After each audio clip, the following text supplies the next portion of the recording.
This is Getting Past Subtitles. My name is Sean Peel. And I'm DK Lee. And welcome to week number 2 Yes. of our lovey-dovey in the sky, mucho hearts series. Melodramatic. I don't know, like, between this and the last one, I mean, this has been melodramatic, but the last one was, like, it tried, but it was different. There was an overall different tone. You know what I mean? Like, that was a little more... That was more like fairy tale feeling. Like, just campy. Like dreamy. Yeah. Like, more campy. This one's a little more... This one's, like, serious. actually... Like, this one's, like, for real melodrama. Yeah. Like, through and through, you know? Yeah. So we're kind of exploring the genre of romance as we go along. But that movie that we saw last week was the classic. Very fitting name. And this week we watched... A Moment to Remember. Yes. In Korean, it's actually called There's an Eraser in My Head. or Eraser in My Head is the literal translation for it. Uh-huh. But that doesn't sound quite... It doesn't roll off the tongue nicely, does it? Yeah, at least in English. But in Korean, it's actually quite a good name. Because it's referring to, you know, what she, you know, the disease she has. You're right. But also kind of it's like a nice... Was it like a play on words kind of? Yeah, it's a nice metaphor for her, you know, for what's Alzheimer's. happening. Yeah. Right. I mean, A Moment to Remember is good too, though. I mean, like, Moment to Remember, yeah. that one is more like referring to the movie, like what scene-wise. Yeah, like, yeah. You know, like, the very significant moment that happens, obviously. Yeah. So to speak, like that plays a huge factor in the movie. So, but in the beginning, when she writes, you know, that like short, like beginning intro where like she's writing something on the paper. Okay, yeah. That's like she literally writes the title of the... Oh. Meanwhile, it's like fading in A Moment to Remember, like right next to it. Yeah. They fooled me. Okay, this one was weird. Like, did you watch? Okay, it said director's cut in there. Did you notice that? Or was that in your version? I'm not sure if it said that or not. I don't remember seeing that. Because it was like, so in that same shot, and then it was like John H. Lee, director, film title, and then like director's cut underneath. And so I didn't know that was the version that I picked or watched. And I was like, okay, like I guess I'm in for a long run here. Like I hope we watch the same version. But then after some digging, I couldn't find any other one. And yeah, any other version or the was it like 2 hours and 30 something minutes long? It was 2 hours and like 24 minutes. Yeah. And everything that I saw came up as the same runtime. So I was like, was that just like a flex that you threw in your movie? You know, like it wasn't actually a different version. It was just something like that kind of threw me for a loop for a little bit. But yeah, but it was kind of funny. It felt like the overall like editing. We can get into that later, but like editing and pacing felt like director cut-ish, like you know what I mean? Like, maybe like in the way that it was like detailed. I never thought of it that way, so I never felt that. So I mean, obviously I noticed it, so that was kind of in my brain already, and so I might have paid a little more attention to that. But I did feel like, oh, this feels like a raw cut instead of, because there were bits that I felt like could have been shorthanded a little bit or kind of sped up the pacing. But overall, the pacing is really, really slow. But it's consistent, though. And I think that's kind of a plus. But yeah, so kind of already mentioned it, directed by John H. Lee. This came out in 2004, so still early 2000s as per Lee's thematics and personal tastes. I'm guessing I read it's based off of a Japanese television drama called Pure Soul that released in 2001. And I was like, I don't know, like I read it and I was like, I don't know how much that's true, but then it is because like it won for like best adapted screenplay, so obviously it's like an adaptation, so it is true. I don't know why I thought it was fake, but yeah, why'd you think it was fake? I don't know, like I read the synopsis for Pure Soul and like it's not one-to-one kind of thing. Like it definitely takes quite a bit of a departure. Yeah. So it just felt like a keyword adapted. But it felt like such a like loosely based, you know. It's still adapted though. I guess. Still giving credit to like, but can you own like, oh, I forgot the memory plot, you know? That's what it's. I mean, there's a lot though. It's the writing the letter stuff and the losing the memory stuff. Right. But yeah, there's a lot there that's different, right? Yeah. Obviously, but I mean, at least he's giving credit, right? Yeah, I guess. I mean, I don't know. It was just something that I thought was weird. Obviously, yeah, I'm nitpicking a lot in what's going on here. Yeah. But huge movie in Korea, right? It's kind of why we're watching it, aside with the classic. And apparently a big hit in Japan as well. Did a pretty good theatrical run there. So yeah, Japanese people would love this kind of movie. I guess they're like, oh, you're gonna rip our stuff. Oh, actually, hey. I mean, just like watching their movies, like Japanese movies. Yeah, there's a lot of stuff kind of like this, you know, like it's very much in like what they would do with the romance drama, the like love and the heartbreak and the. Do you remember? I Want to Eat Your Pancreas. Yeah, exactly. Like yeah. Well, like Your Lie in April. I don't know if you ever watched that series. I haven't, but I know of it. But yeah, it's the typical girl about to die and the guy who, you know, loves the girl and regrets it and whatever. But Koreans appreciate a happy ending versus Japan would be like murder, like kill her. Like, she dead. There's no going back. You never see her again. Yeah. But it's definitely there's something with them and like it's a bittersweet ending, right? Yeah. I mean, it's not necessarily a happy ending. It is bittersweet, but it ends on like a more hopeful. They wrap it in a happy like bow, but it's not really happy at all. On a petri dish for you. Yeah. Don't be too sad. Like she's not recovering, so you know, but at least they're together. Just that last moment. It's how they came to the ending. Right. Which kind of makes it happy. We'll get into it later too, but I give a couple of credits for how they wrapped up the movie too.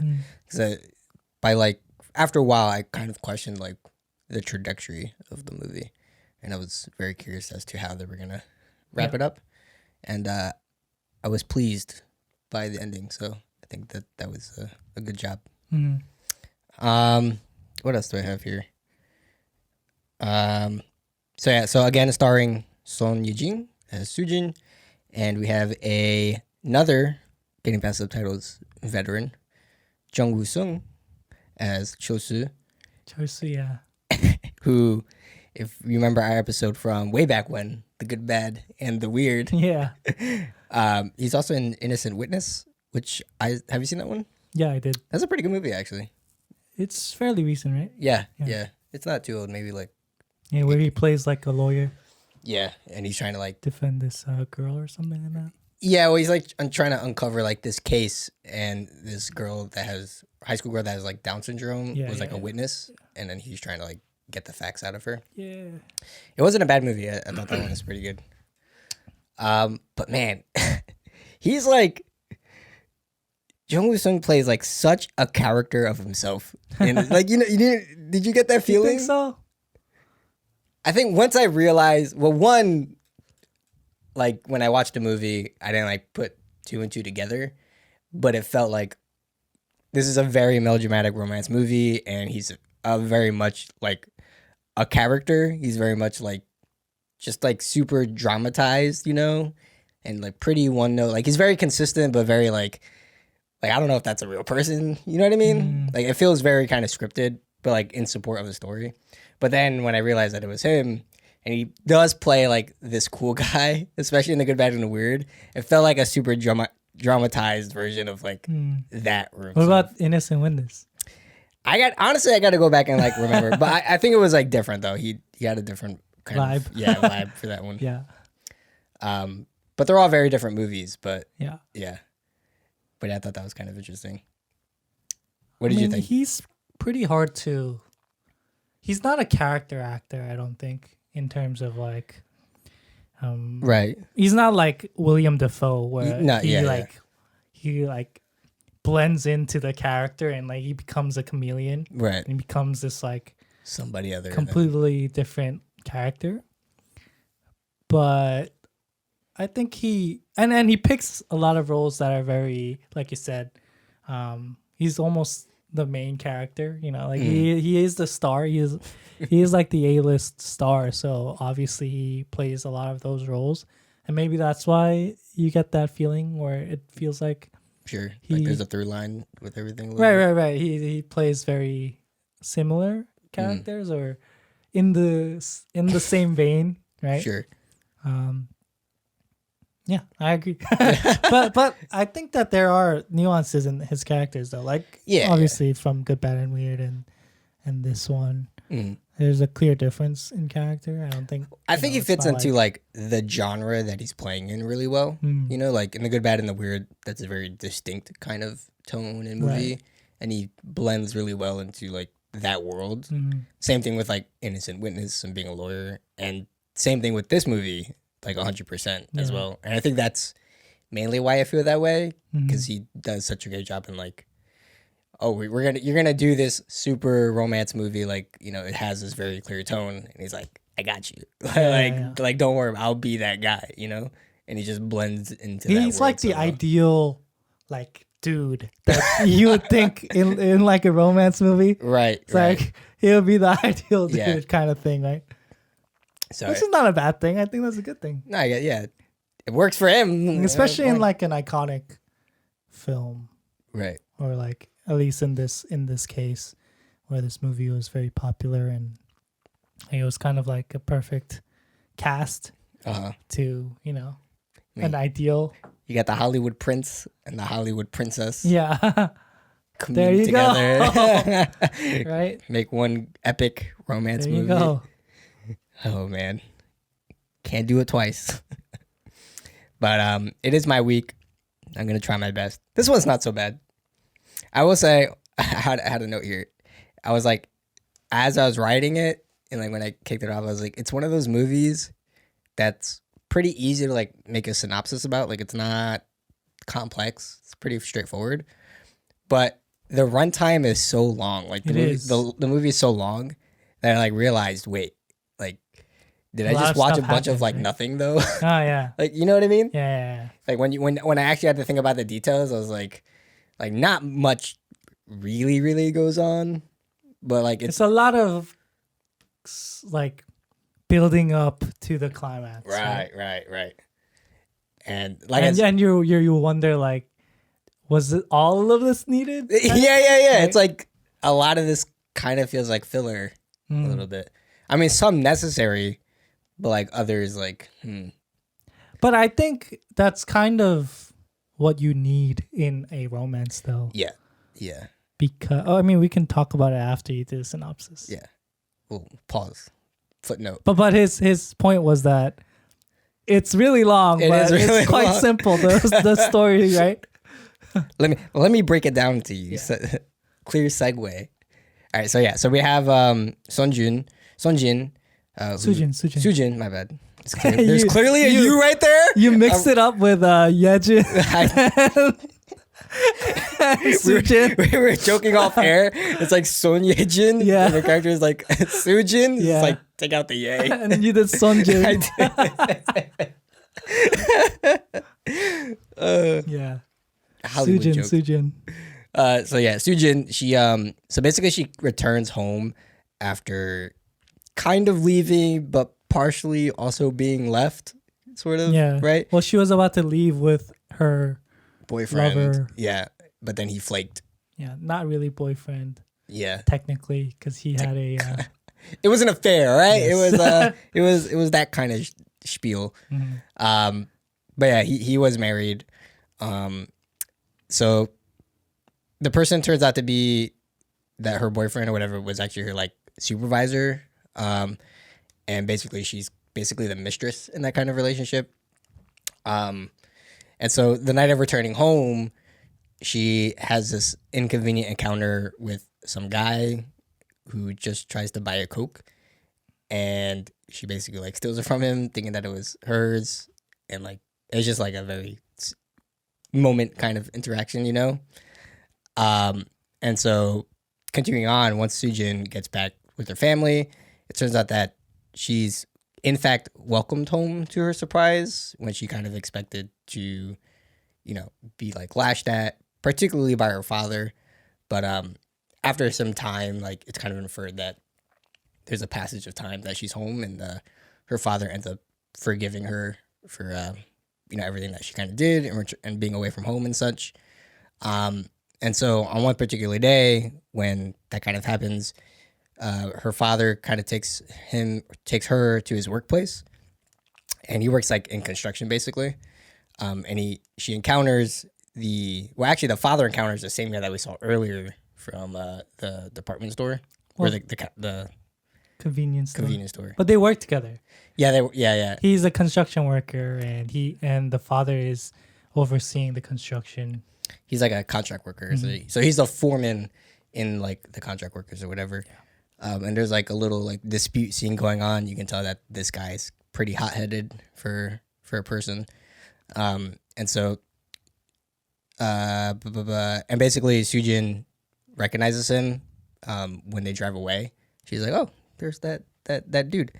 So Su-Jin now is like back to work, and she works in like men's apparel basically. And she is sought for help from her supervisor after like basically her supervisor was in charge of renovating or like starting this new office, and there was like some drama that went to crap, and he was like, "Oh my God, what can I do?" And she's like, "I might have a plug for you." And she calls her dad for a favor, and then he basically hires this guy to help renovate the office, and they kind of have an exchange there. And it turns out that he does, in fact, remember her from that particular moment. Yeah.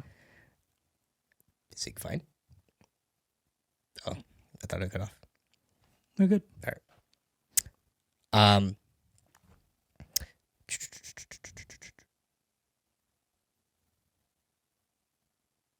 So, yeah. So, after they he recognizes her and they meet, Su-Jin starts to develop a crush for him now, and she kind of gets disappointed because she expects him to come back to the workplace to finish the renovation and stuff, but it turns out that he doesn't, and then they get a bunch of other grunt workers to go. She's like, "Dang, like I did all this stuff for him," and basically she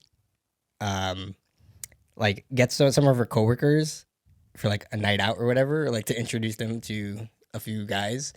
And they like just happen to spot them at this like a street vendor kind of restaurant. Yeah.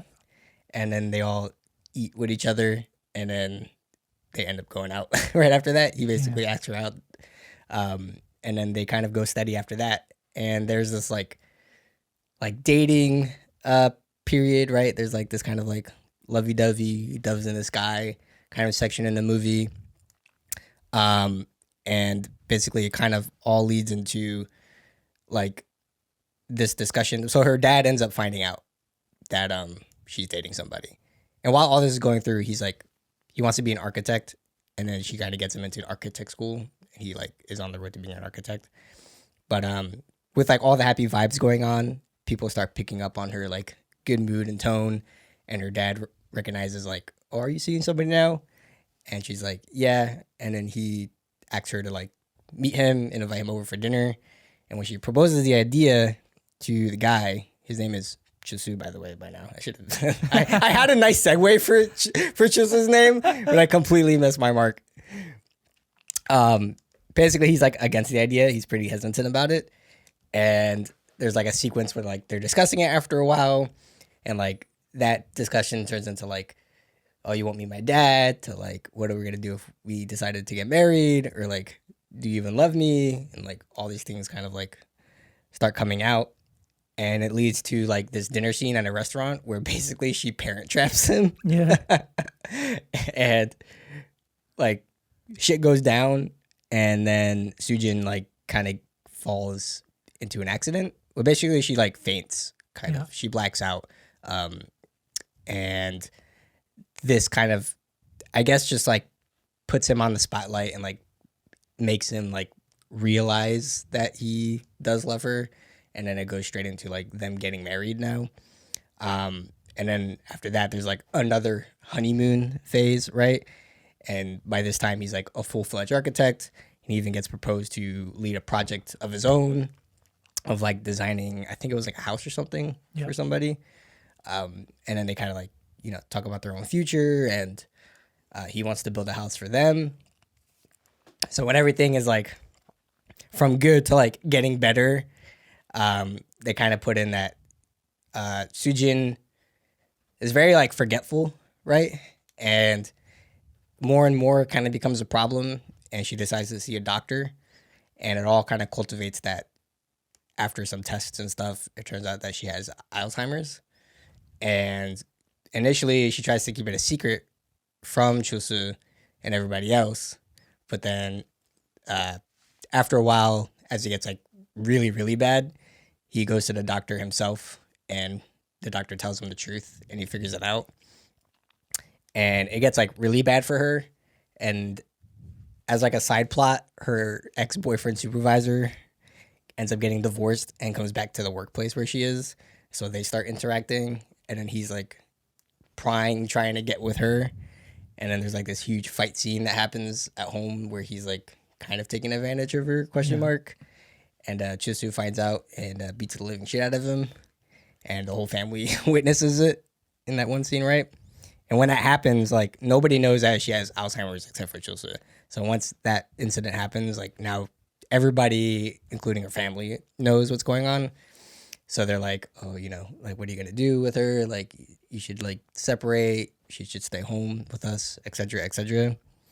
And so basically he tries to make it work out and tries to take care of her. But ultimately it's, like, really tasking on him emotionally and physically. And like she has a moment where she kind of remembers or realizes what she's been doing, and she like ups and skips town and disappears off the grid. Yeah, well, she feels guilty because every time that she doesn't remember, she would keep on saying the ex boyfriend's name. Mm-hmm. And she realizes that, and she feels really bad for Cheol-su. So she writes a long letter. Yeah. And she leaves after. She's like, peace, bye. And so she pretty much leaves without a trace, and just is like pretty much devastated. And he goes around trying to search for her, and you know, up to no luck, and is like trying to figure things out. And then one day he gets a letter at his house from his wife, and then like basically he's like, oh, I had a good day, you know, kind of like I remembered a lot of things, and I still love you, et cetera, et cetera. But he kind of like, she left the posted stamp that's like in the region that she's staying in. And he goes off in search for her in that town and like hits up a bunch of places and like, I don't know, resorts or hotels or like. It's probably like a medical center. Or yeah. So he ends up finding her eventually. And her Alzheimer's is like completely taken over and she doesn't recognize anything. And the movie kind of wraps up with him trying to confront her and basically like takes them back to where they first met at the convenience store, sort of like tries to recreate the memory, and everybody that she knows is there. And then it's assuming that she kind of remembers, and then they literally ride off into the sunset by the end. So that was that was not 5 minutes long, but I did my best. That was longer than mine last week. Hey! Should I bring up the 2 sheets of paper mine that was were there? Much more cohesive as well. I take the win. I like started reading halfway through my notes and then you just gave up. You're like, I'll figure it out. There were too many typos to follow along with it. Anyways, this movie, how did you like it? What are your thoughts on it? This was my first time watching it, so I went in really fresh. Yeah. I think my overall first impression of it was really not too distant from like even watching the classic in the way that I thought it was mid, you know, like it was like just okay, like good enough. I liked the fact that again that it was consistent with like the tone and like the identity of the movie that it was like. Again, like it was a very melodrama romance, and it was very much playing into like this set tone of love, basically. Like I think it did an even better job of like being a romance film than the last one, just because like it did away with, in the classic there was a lot of like comedy moments and things that kind of like other filler stuff. In this movie, like it really played into just Cheol-su and Su-Jin. Like they were definitely the forefront of this movie. Yeah. And everything else was like, even like all of the side plots and all of the side characters felt like it was really just there to like eventually lead in and to support something that had to do with like their relationship at the time. You know what I mean? So I like really like that it stayed consistent between just like it was a story about them too, through and through. But I mean, at the same time, the reason why I say it's like mid is because I mean it's not really anything truly special of a movie. You know what I mean? Like we've definitely seen, you know, kind of larger, like greater films, but I think for the most part, people would really, really love this movie, and I can definitely see why it got so much traction and is so popular. So for anybody else, it would probably be like an 8-9 tearjerker. Maybe for me, like 5. I don't know. It places higher, but like it didn't get any tears out of me. But what did you think? Did you have a cup by your side as all the tears flowed down? No, I mean, I don't really cry for this. It's fun. You know what's funny? Heartless man. I actually cry more in war films, probably. Wow. I cry in like that's romance movies. Not to be a racist comment, not to be like a racist comment. That's like such a Korean answer. No. You know why? There's just something about like brotherhood and camaraderie that just makes me like it makes me like my heart pound and be like, man, that's real love right there. you guys in the Korean in the war films. Whereas like, romance, like it's great. It's sad, but they're not going through battle together. It's beautiful. But I don't know. There's just something about being with your brothers. Did we? I gotta go back. Did you say ends of the death? You know, ends of the world. You know. Did you say that you had like you cracked a tear or two when we watched Taeguki? I wonder if you. I didn't when we watched it recently, but I probably did when I was younger. Yeah. Okay. Wait, I'm sure you've seen that movie many times by now. So. Yeah. Yeah. That's funny. Yeah, considering that. Yeah, I mean, I'm not a big like unless it's really relevant or like relatable to me, right? In terms of the romance, I'm not really a big like. That's another like this movie in particular, like it doesn't really play to be relatable, I guess. Like it's not grounded in that way. Yeah, you know what I mean? It's not like a typical like love story. Yeah, in terms of like very, it's not very coincidental in like the real world setting. Right. This is very like staged almost, right? Right. But I think that's kind of like part of the film as well, because there is this poetic irony in the movie where even the convenience store moment where they first met, like they probably would have never met if she was never forgetful in the first place. Right. Right. But that ends up becoming her downfall, where she can't remember him anymore. But if she never forgot that Coke and the wallet, then she would have never met him at all. Right. And so it's that weird, compromise there where it's like, do I meet you or do I, live my life without ever forgetting something? Right. And I think that it's a very nice balance and it's a very like interesting thing to think about as you watch the movie, and it kind of adds that layer of like poetic irony that kind of makes it a little more than just like just a romance movie. But overall, I did enjoy the movie. Even watching it again, it's like you said, it's very long. Yeah. But for me, at least, it never felt like it's like too long. It never felt very draggy for me. Mm-hmm. There are definitely moments where it's like, do you need that scene? And you can wonder that. But I think that a lot of it kind of adds to the characterization of the two main characters, and right. kinds of puts like everything, all the pieces together so that the ending and the climax can kind of like unfold. And so, yeah, I do see that there are a lot of like things going on in terms of that, where it's like a lot of very like little things, details where like they're just kind of happy together and they have these moments where like they're either flirting or they're like, just, enjoying their time with each other. And there's a lot of stuff like that. Yeah. But I think all of that kind of adds to the buildup of like when she forgets him. And it's fuel for like... it's fuel for the fire, right? It's fuel for all of that. Right. That moment when he basically is forgotten and she starts calling him by the ex-boyfriend's name and all of that.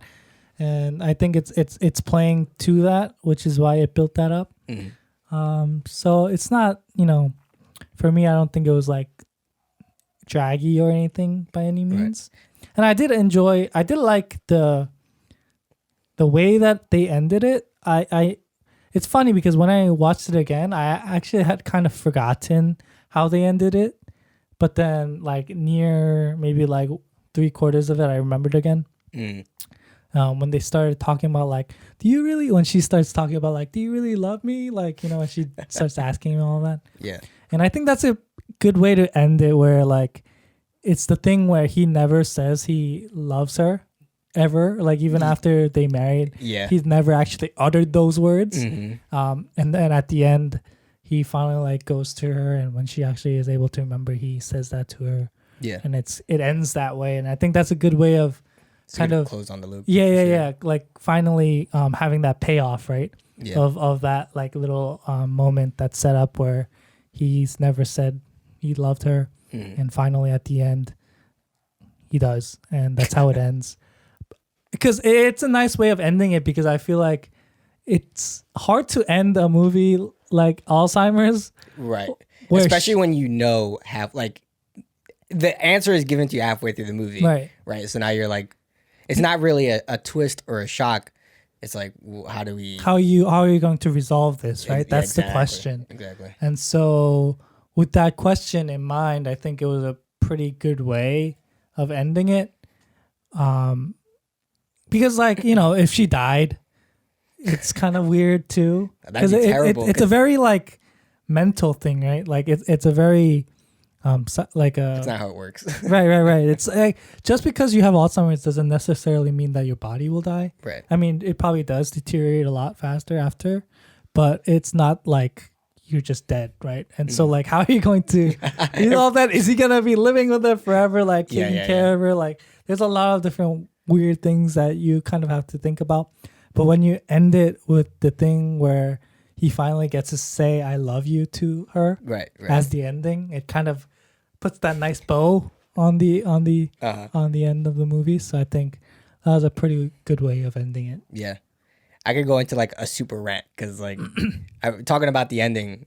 Like, I support everything that he said too, and it was a big thing that I was wondering, where it was like, I mean, the question kind of changed to like, okay, obviously something was like building up, or like some suspicions that she's sick, like she's forgetful, blah blah blah.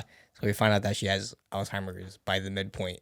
It becomes like, well, what's the resolution then? And like, how are we going to, if there is like a solution to her sickness, or like how are they going to wrap up the story essentially? Yeah. And I think that they did it pretty well in terms of that, and like just kind of like re-solidifying their relationship at the end, given like all the doubts of it. But yeah, like I'm thinking of like, I want to eat your pancreas situation where, because like you said, Alzheimer's isn't kind of an end all be all in terms of, like you said in the movie, it's a mental death and not a physical one. And like you said, if you get it, you're not going to like physically die immediately.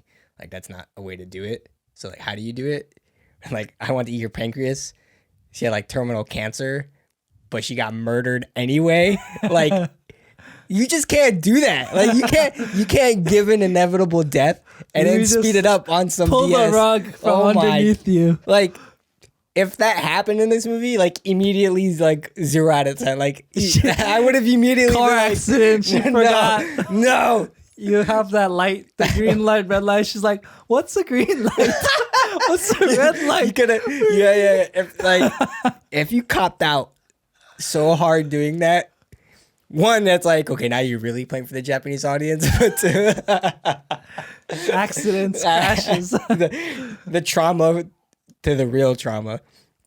No, yeah, I mean that's just like such a cop out answer to like actually doing something that feels genuine, and so it's great to like see this movie like have a genuine answer, you know, because like, you know, like they really set that up, starting from the midpoint when she proposes the marriage, right?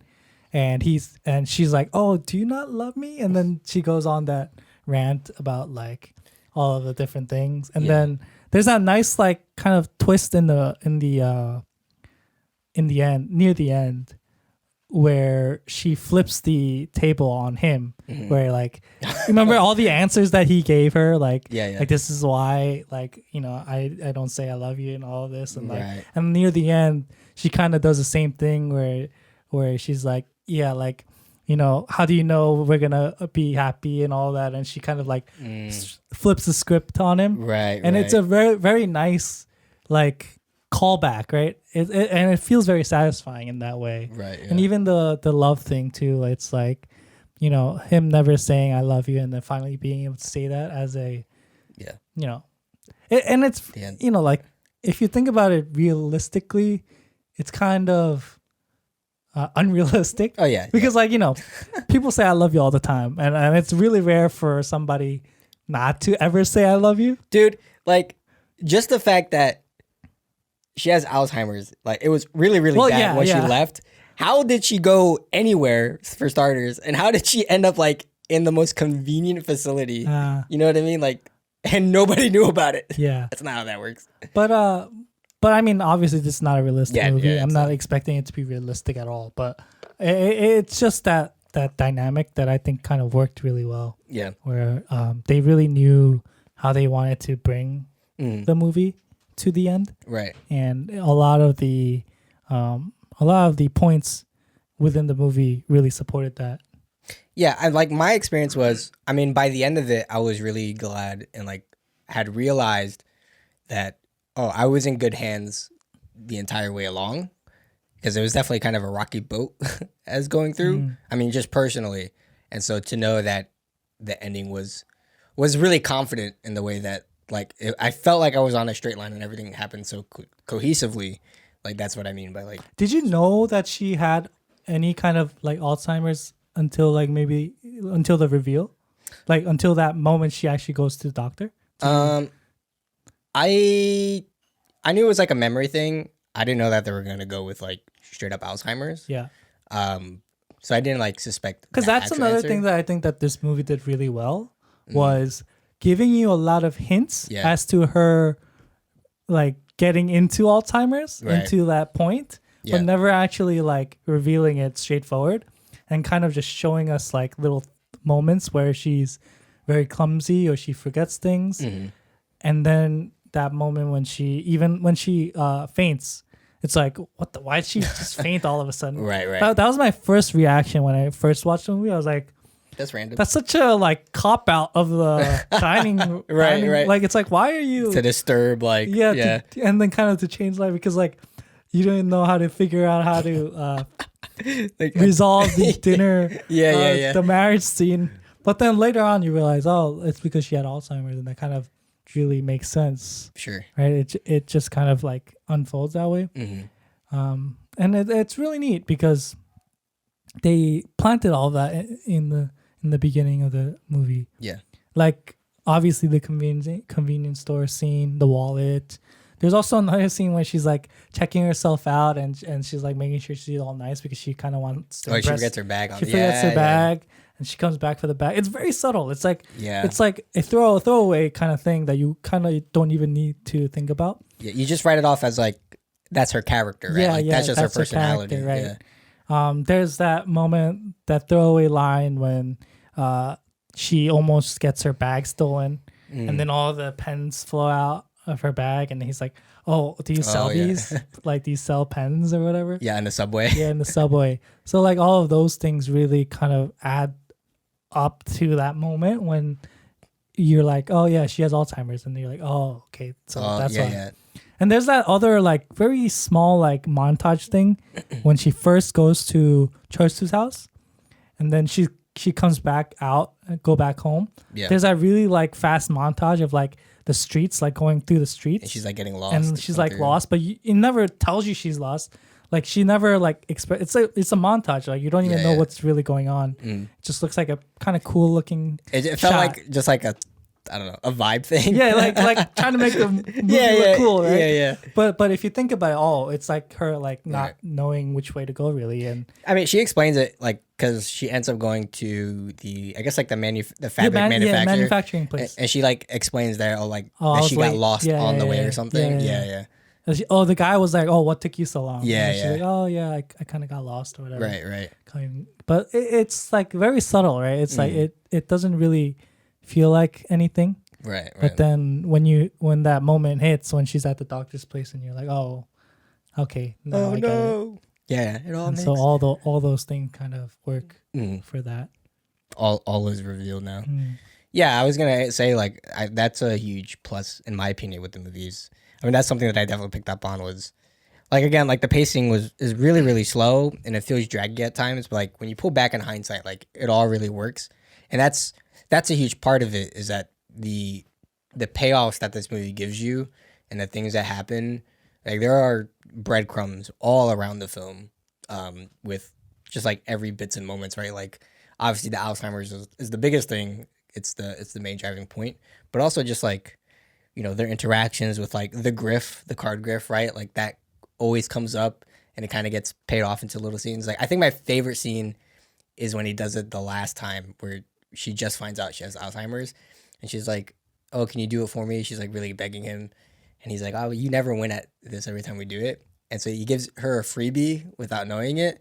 And then she doesn't even try. She doesn't even try and gives up. And then like there's that reveal that it's all hearts. It's all the same card. It's all winning card. Yeah. And then she lost anyway. And then she's like having a breakdown in the bathroom. Like that was such a great scene for me. And it's good because of the payoff, right? It's the setup and then the payoff there. Exactly. Where he's done it the whole time and we already know it's a repertoire there. And then that little twist at the end that really makes it good. Yeah, it's like the continuous like use of repetition, but all in the way that's like all these little moments or scenes or like characteristics just seem that are precious to them, right? It's like a precious moment for them, and it's also something that we know that it's precious to them. So it's important. What I'm saying is like it's also like not insignificant in the way of like the story or the way that it ends up paying off to be, but like when it'll come back later and it ends up being like, you know, in a significant way. You know what I mean? Like with the card in that scene, or obviously with those Alzheimer's, and I'm sure there's a few other bits that kind of do the same thing, right? Even like the carved the face. The face, yes, yeah. Wooden carving that he has. Right, exactly. In the beginning, he's like carving it at the outside street vendor, food vendor place. Yeah, and then he hides it because he doesn't want him to see it. And then later on, when you know they're in the house, she's about to look at it. He just throws it in the trash. Yeah. And then later on after that, in the dinner scene, with the family, she's like, "Why don't you just use this to crack the lobster?" yeah. Just like carried it with her to the thing. Yeah. So it's all of that stuff that really kind of continues to play throughout the movie. So nothing feels like it's wasted. Yeah. I think that's like a really like the baseball batting cage stuff. You know, it comes back. You know, it's all of that. Like it's all meant for something. It continues on, so it's really good in that way. It's really, I mean, that's like such an important quality to have. I think it really kept this movie going, and it's definitely the strongest suit. And it keeps you watching too. Like I think those are the reasons why like it keeps your attention. It's the special moments that they have that are interesting to watch, and then like, you know, it keeps on like pushing you forward. I'm in the relationship. I'm in love with Son Ye-Jin. Literally, I'm married to her in this scene. All right. Yeah. But yeah. What are some of your favorite scenes? You kind of mentioned the card one. The last griff scene. I think is definitely number one. I don't know. other great scenes that I love. It's like, I don't know. I'm thinking like this movie is kind of hard to think of in that way, but also not really, because like as we just talked about, a lot of it is very like moment to moment, right? They have a lot of scenes. But I don't know. I mean, I like that. I like that and the like the ending where he like recreates the communion scene, and then it turns out that everybody in the store is like the doctor and her family. Yeah. You know what's funny though? The mother. Oh my god. Cheol-su's mother. Yeah. It's like that's the one thing that I feel like was very abrupt. It's like she has that whole rant, right? And then he finally like pays her debt off. Oh, like the solution was like one thing. It was so fast. It felt fast, at least, right? In the whole scheme of the movie, where it's like they have a fight. They're really bad relationship. She goes to jail. Su-Jin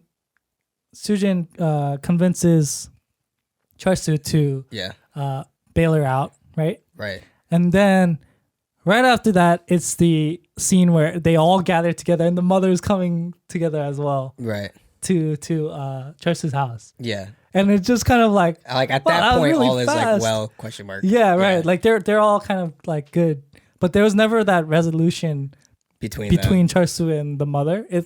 But then it just goes straight to him beating the dude up, and they're in the house, and she's like taking care of the dude who got beat up in the back. Yeah. It just felt very like, wow, okay, I guess they're good now, you know. And then obviously in the convenience store, the mom's in the back as well. Right. Which was like, okay. Yeah, after that point, she just felt like, in addition to the family or to whatever, the back supporting cast. But it just felt like kind of like abrupt in that way. Yeah. And that's what I meant earlier when I said that, like, they're all like just part of the way to support the romance, essentially. Yeah. It's really like all about Cheol-su and Su-Jin, and like I said, like even all of like the backstory, like all the subplots, everything is really just there to support the romance. Yeah. Because like even like the reason why he succumbs and like bails her out and gives him after fighting like all his life is for her. Like he did it just for her sake, you know? And so, yeah, it all kind of goes. And in that way, like maybe it doesn't work so well because like the problem is like it's such a big character moment for him. Like that's like the reason Cheol-su, whatever, right? Like why he is the way he is. Yeah. And then we don't really get that resolution between the mother and the son. Yeah, it was just kind of, for me, I think that would be the weakest link. But I do understand why they didn't really, like you said, it's all for the romance. So like they probably were like, it's not that needed. Right. We resolve the issues. But if you're gonna make it 2 hours and 30 minutes long, or you just like add another 5 minutes. Add another 5 minutes for the resolution. What's 5 more minutes? What's 5 more minutes? Director's cut, right? Yeah. You drive my car with 3 hours. You can do it. But like you said, it's not the biggest deal, right? Yeah. At the end of the day. But it would have been nice, at least for me, in terms of creating a nice arc between, his backstory and the mother and stuff. Yeah. I'm like just thinking in like terms of the flip side between Su-Jin and like her parents. I mean, it all goes with like the forgiven thing, so there's not really a huge problem there. Yeah. So I guess it's fine. I really liked the father's relationship with the daughter. Yeah. It's just very sweet. Like just watching them together and the father kind of doting on the daughter and kind of leading her and helping her. Although like, you know, he can't really do much, but like he tries his best to, you know, make everything right. Yeah. And even forgive her and stuff like that. It really kind of, and that's the other like secondary through line plot, right? Is like the forgiveness stuff and coming to terms with that, and I think, you know, that layered very well, on the romance stuff. So I mean, like it was great because like I mean it thoroughly like directed with like on the same plane too, right? Like that was a big thing with her family and was the reason like why she got along with her father, and things kind of made up over time with her parents. Yeah. And then that carried over with Cheol-su's own mother's dilemma in that sense. So it was like on the same family plane, you know? Yeah. So that was neat. Like it definitely worked as a through line in that way. Yeah. Man, the sister's a brat though. The sister. Always trying to stir up trouble. Yeah.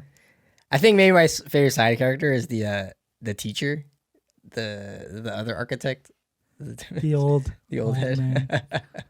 He just like yells at him. Building the temple for 10 years. Dang. He's like, these angles are all wrong. You see where he gets his temper. Damn. Yeah, no, yeah. Probably from his mom and the just teacher. Not surrounded by a single sweetheart. Nope. Damn. Just a cold man. Yeah, the teacher's nice. That's why it was like nice to see at the end when he like shows up in the convenience. It's like the one sweet moment you had of him. It's that thing where you have to bring everyone for the climax thing, which in one part kind of feels cheesy, but like in another part it's like it's part of the grand scheme. Yeah, it's par for the course, right? Mm-hmm. Yeah, I mean on the topic of that and like everything works out, like everything really does work together, and like being a consistent tone, and like the pacing, like it being like even just it being a slow movie works in like the romance way of being melodramatic, you know, and like you said, like all the little, I was gonna add earlier, like all the scenes that feel like they're unnecessary, like there's a lot of not flashbacks but like moment of like slow motion and them like going on dates and like their honeymoon and the dating phase, and it's like sure you could kind of chop that maybe faster, you know, but it works into kind of uplifting everything. Yeah. Right. Even the music is like Spanish, like ballad, like it all, it's just like all there, like feeding into the machine, you know. Yeah. I liked a lot of the transitions that they had in the movie as well. What do you mean? For example, in the beginning scene when they're at the station and Cheol-su is talking with the beggar. Oh, okay. And they're like talking. Yeah. And then it goes back on the beggar, and then they pan to the side, and it's Su-Jin. Yeah. And it's kind of that nice transition there, and things like that. I really liked about the movie. It had a good. That was actually a good point. There was a lot of really interesting like editing techniques, particularly with like the manipulation of time. I think this movie has done maybe one of like the best works in like manipulating time and like in such a smooth way, like in that, right, like all of a sudden we're in the past doing that. And particularly I think maybe second place for my favorite scenes would be when after Su-Jin's father figures out and he asks her to come over, and then she proposes the idea to him in the batting cages, and then like he's like declines, and then they all of a sudden get into like more of a conversation of like them and like their future and like what exactly is the relationship looking like now or in the future. It's like in a different place. Right. But each time it's cut between like a different time and a different place, and like there's different outfits, but you get the sense like, but it's a real time conversation. You get the sense that they've been talking about this for a long time. Right. By using that flash forward kind of thing. Right. And it was just a smart and like neat way to like, I kind of love that scene at the end when he's like, hey, get away from me. He jumps at her. And she's like, oh, you think I'd be scared? and then it just like naturally cuts into the Parent Trap scene where that's like the final destination. Like that whole sequence really just fits buttery smooth. Like it works super well. Yeah. I think that like I just thought that was the coolest thing to watch. Yeah. Like a lot of the transitions in this movie really well thought out, and especially because it's dealing with time and memories and stuff like that. Right. It really kind of brings that through with the medium, with the film medium. Yeah.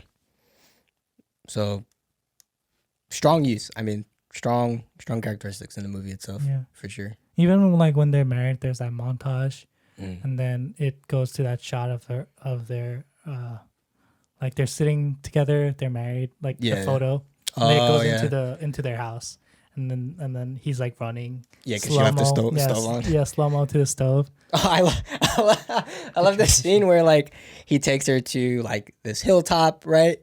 And then she's like, oh, and he's like, this is the house that we're gonna live in, and they're pretending to like walk in, and like he stops and like turns off the stove. Yeah. Yeah. It all just like works. Like it really all ends up coming together in that way. Yeah. That's really neat. I don't know. I feel like the more you talk about this movie, the higher the points go up. you know what I mean? Maybe for you. I mean, I've only seen it once. Yeah. No, I mean it gets like a good, like out of 10, a good 8 for sure. 7 to 8, you know. It's just a really well made movie. I think at the end of the day, like it's not something you could go wrong with at all. So, any other bits that you wanted to add? I think that's about it. Then on that note, I mean, I will have to applaud you. This is the end of your picks. You did your first 2, but I do think so far between the classic and this movie, this has maybe been like on the most on point of a series genre we've been on. Like I think both of these movies have really stuck to the genre. Have like through and through been like, this is romance and nothing else. You know what I mean? I mean, you were looking for that, right? Yeah, for this series. So, but every time we do a series, like it was there's like some kind of deviation. Well, except for like Jet Li, right? Right, because but that's the actor, obviously. You know, but like for like a genre, yeah. So that's so far we're doing good. I'm gonna mess it up this time.